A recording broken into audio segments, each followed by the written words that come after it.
Buenas compañeros, mi grupo está formado por Sergio Mesa, Javier Gutiérrez y mi persona Jorge Iván. Hoy les venimos a hablar sobre qué son los osciladores, principios de oscilación. Le vamos a hablar sobre circuitos integrados 155 y 8038 y el diseño de este con 555. Bueno, ¿qué es un oscilador? Un oscilador es un sistema capaz de crear perturbaciones o cambios periódicos o cuasi periódicos en un medio, ya sea un medio material o un campo electromagnético. En la electrónica, un oscilador es un dispositivo capaz de convertir energía de corriente continua en corriente alterna de una determinada frecuencia. Dicho esto de otra forma, es un circuito que es capaz de convertir la corriente continua en una corriente que varía de forma periódica en el tiempo. Estas oscilaciones pueden ser sinusoidales, cuadráticas, triangulares, etc., dependiendo de la forma que tenga la onda producida. Un oscilador de onda cuadrada suele denominarse multivibrador y por lo tanto se le llama osciladores. Se le llama solo osciladores a los que funcionan en base al principio de oscilación natural, constituidos por una bobina, un condensador, mientras que los demás se les asignan nombres específicos. Principios de funcionamiento del oscilador.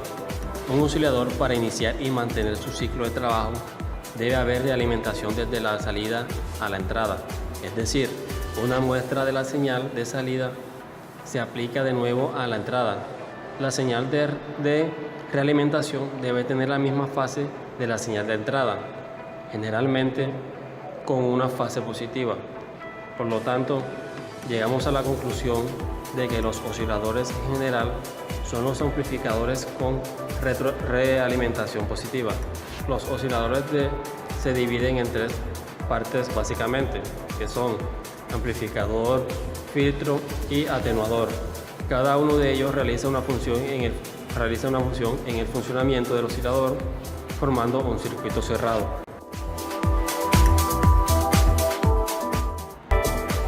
Oscilador armónico. Se dice que un sistema cualquiera, ya sea mecánico, eléctrico, neumático, etc., es un oscilador armónico. Si cuando se deja en libertad fuera de su posición de equilibrio, vuelve hacia ella describiendo oscilaciones sinusoidales o sinusoidales amortiguadas en torno a dicha posición estable. Un ejemplo es el de la masa colgada en un resorte. Cuando se aleja la masa de su posición de reposo, el resorte ejerce sobre la masa una fuerza que es proporcional al equilibrio y que está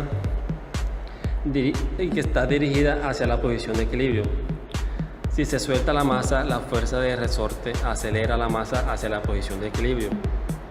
A medida que la masa se acerca a la posición de equilibrio y que aumenta su velocidad, la energía potencial elástica del resorte se transforma en energía cinética de la masa.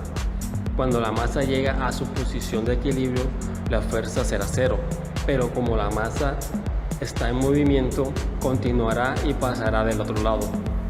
La fuerza se invierte y comienza a frenar la masa.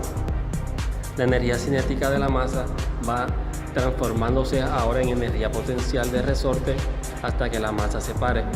Entonces, este proceso vuelve a repetirse en dirección opuesta, complementando una oscilación. Si toda la energía cinética se transformase en energía potencial y viceversa, la oscilación seguiría eternamente con la misma amplitud. Oscilador de relajación. Un oscilador de relajación es un oscilador no lineal, obtenido por un aumento continuo de algún tipo de restricción y la posterior liberación repentina de la misma. Cuando la tensión se vuelve demasiado fuerte, esta se descarga y parte de la energía se disipa. La tensión aumenta de nuevo y el ciclo se repite. Esto puede ser ilustrado por una corriente de agua que llena un recipiente articulado alrededor de un eje horizontal. Cuando el recipiente está lleno, se vuelve inestable, se vacía de repente y luego vuelve a empezar. En electrónica se pueden generar oscilaciones de relajación subiendo lentamente la carga de un condensador. Cuando la tensión alcanza un valor predeterminado por el circuito, se genera una rápida descarga y se vuelve a empezar. En el fenómeno por el cual se generan oscilaciones de relajación no controladas, en el caso del chisporroteo, el primer transistor de Hertz funcionó con este principio. Oscilador Meissner. Como hemos visto, hay muchos tipos de osciladores y cada uno suele llevar el nombre de quien lo diseñó. Comenzaremos con el oscilador Meissner, que está compuesto por un circuito oscilante LC, una etapa amplificadora y una realimentación positiva. Una de las características de este tipo de oscilador es que la realimentación se produce por medio de un acoplo inductivo, es decir, entre una bobina auxiliar y la bobina que compone el circuito tanque. En estos osciladores, la oscilación desacoplada y amplificada debe ser introducida de nuevo en el circuito oscilante, y para conseguir que la oscilación que entró en un principio al circuito sea reforzada, la oscilación de la realimentación debe estar en fase de ella. Para conseguir este efecto tenemos que cuidar que los arrollamientos del transformador estén correctamente conectados, porque si no, de lo contrario, no conseguiremos ningún tipo de oscilación. Oscilador Hartley. La principal característica de este circuito oscilador es que no utiliza una bobina auxiliar para la realimentación, sino que aprovecha parte de la bobina del circuito tanque, dividiéndose esta en dos mitades, L1 y L2. Colocamos dos resistencias para polarizar adecuadamente el transistor, y hay dos formas de alimentar el transistor, en serie y en paralelo. La alimentación serie se produce a través de la bobina L2, circulando por esta una corriente continua. La alimentación en paralelo se efectúa a través de la resistencia del colector, quedando en este caso perfectamente aislados el componente de continua y el componente de la alterna de señal. Oscilador Colpitts. Este oscilador es bastante parecido al oscilador de Hartley. La principal diferencia se produce en la forma de compensar la pérdida que aparece en el circuito tanque y la realimentación, para la cual se realiza una derivación de la capacidad total que forma el circuito resonante. Una parte de la corriente del circuito oscilante se aplica a la base del transistor a través de un condensador, aunque también se puede aplicar directamente. La tensión amplificada por el transistor es realimentada hasta el circuito oscilante a través del colector. Como ya sabemos, en todos los circuitos que tengan transistores necesitamos conectar resistencias para polarizarlos. La tensión de reacción se obtiene de los extremos de uno de los condensadores conectados a la bobina en paralelo. Oscilador en puente de Wien. Hasta ahora hemos visto los osciladores de tipo LC. Vamos a ver ahora un oscilador de tipo RC. El denominado oscilador en puente Wien. Cuando trabajamos en bajas frecuencias no vamos a poder usar los osciladores de tipo LC, debido a que el tamaño de la bobina y de la resistencia tendrían que ser demasiado grandes y son demasiado grandes y caros. Para sustituirlo vamos a usar una red desfasadora formada por RC, es decir, resistencia y condensadores, como en el caso de ya mencionado oscilador en puente de Wien. Está constituido por una etapa oscilante, dos etapas amplificadoras que están formadas por dos transistores. Oscilador de cristal.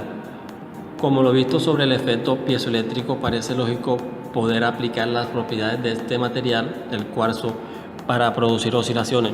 En efecto, si a un cristal de cuarzo le aplicamos sobre sus capas opuestas una diferencia de potencial y el dispositivo está montado adecuadamente, comenzarían a producirse fuerzas en las cargas del interior del cristal.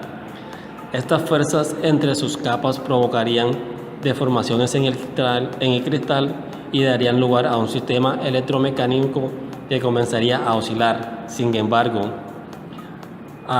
ocurriría lo mismo que en los circuitos formados por un condensador y una inductancia.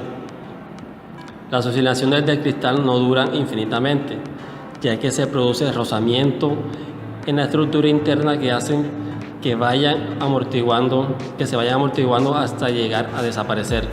Por tanto, se necesita de un circuito externo que mantenga las oscilaciones, compensando las pérdidas producidas por el rozamiento. Circuito integrado 555. El temporizador 555 es un integrado que se utiliza en la generación de temporizadores, pulsos y oscilaciones. El 555 puede ser utilizado para proporcionar retardos de tiempo, como un oscilador, y como un circuito integrado flip-flop. Sus derivados proporcionan hasta cuatro circuitos de sincronización en un solo paquete. ¿Qué es flip-flop? Para lo que se pregunte. Flip-flop es un biestable, es un multivibrador capaz de permanecer en uno de dos estados posibles durante un tiempo indefinido en ausencia de perturbaciones. Esta característica es ampliamente utilizada en electrónica digital para memorizar información. Circuito integrado 8038. Este generador de funciones integrado ICL8038 es un circuito integrado monolítico capaz de producir con gran precisión señales sinusoidales, triangulares y cuadráticas, como así también pulsos de anchura variable con un mínimo de componentes externos. La frecuencia de oscilación puede ser seleccionada externamente desde 0,01 Hz hasta 300 kHz, usando resistencias y condensadores adecuados, con posibilidad de disponer de modulación de frecuencia y barrido de esta con una tensión externa de control.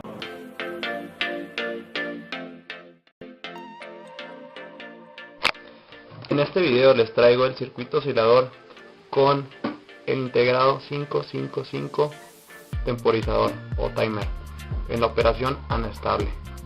Este circuito sirve para generar un tren de pulsos. Se puede generar un tren de pulsos a diferentes frecuencias, pero ahorita lo explicaré más adelante. Bueno, este es el circuito que se va a armar en el protoboard, en el que se utiliza el timer 555, dos resistencias y dos capacitores. Estas dos resistencias y el capacitor determinan la frecuencia del tren de pulsos y también determinan el tiempo en alto y el tiempo en bajo de un pulso cuadrado en el tren de pulsos. Para ejemplificar y para visualizar este tren de pulsos, se le conectó un LED que se prenderá y se apagará según la señal cuadrada que se está mandando, debido a que no cuento con el oscilador aquí en la casa y pues necesito demostrar cómo funciona. Bueno, primero les voy a presentar las fórmulas. Las fórmulas son simples para generar este tren de pulsos. La frecuencia del tren de pulsos está determinada por esta fórmula: 1.44 entre la resistencia RA, que es esta, y la resistencia RB, que es esta. Entonces la resistencia RB por el capacitor, este se determina. Este capacitor es aparte, solo sirve para que la señal se estabilice. O sea, el valor 0.1 no se toma en los cálculos, más es de estabilización. Bueno, continuamos.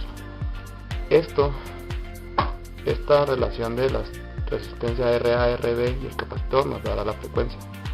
Una vez tenida la frecuencia, podemos obtener cuánto es el tiempo en alto con RA más RB por el capacitor, 0.7, y el tiempo en bajo, 0.7 por RB por el capacitor. La suma de tiempo alto y tiempo bajo nos da el periodo total. y la inversa, el periodo, nos da la frecuencia, que ya la habíamos calculado. En este caso, con la resistencia de 2 kilos en RA y RB y de 470 microfaradios en el capacitor, vamos a calcular qué es lo que tuvimos. Haciendo la operación, para calcular la frecuencia, tenemos que la frecuencia va a ser de 0.51 Hz, como vemos aquí. La inversa, la frecuencia nos da el periodo, aproximadamente tenemos 2 segundos en el periodo total del tren de pulsos. Utilizando la operación de tiempo en alta y tiempo en baja, tenemos los siguientes resultados: 1.3 segundos en alto y 0.658 en bajo. La suma de estos dos nos da el periodo total, que es aproximadamente 2 segundos. Bueno, gráficamente la señal de salida es esta, una señal de 0 a 5 volts o un tren de pulsos de 0 a 5 volts, en el que tiene una frecuencia de 0.5 Hz y un periodo de 2 segundos aproximadamente. El tiempo en alto aproximadamente es el 65% y el tiempo en bajo es el 35%. Así se ve la señal. Se puede modificar el tiempo en alto y el tiempo en baja variando los valores de la resistencia, pero sin modificar la suma de RA más 2 veces RB, la total. En este caso sería 2 por 2 más 2 por 2 serían 6. Se pueden variar los valores, se puede poner 1 y 5, o sí, se pueden modificar los valores para que quede exactamente otro tipo de porcentaje en el tren de pulsos. Lo anterior sirve para generar tren de pulsos para un PWM, en el que queramos una diferente porcentaje de alto y bajo para controlar un motor o algún tipo de dispositivo que utilizamos con PWM. Bueno, aquí les mostraré el circuito físico. Este es el circuito armado. Debido a que no existen resistencia de 2 kilos, puse de 1 kilo en serie, en este caso el capacitor de 470 y el LED que nos indica cómo está subiendo y bajando la onda del tren de pulsos. Pues para que vean más o menos que sí funciona, aquí puse el temporizador. Vamos a tratar de más o menos terminar.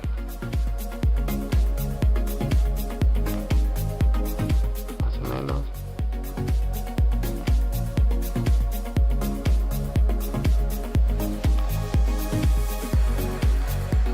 Me pasa un poquito.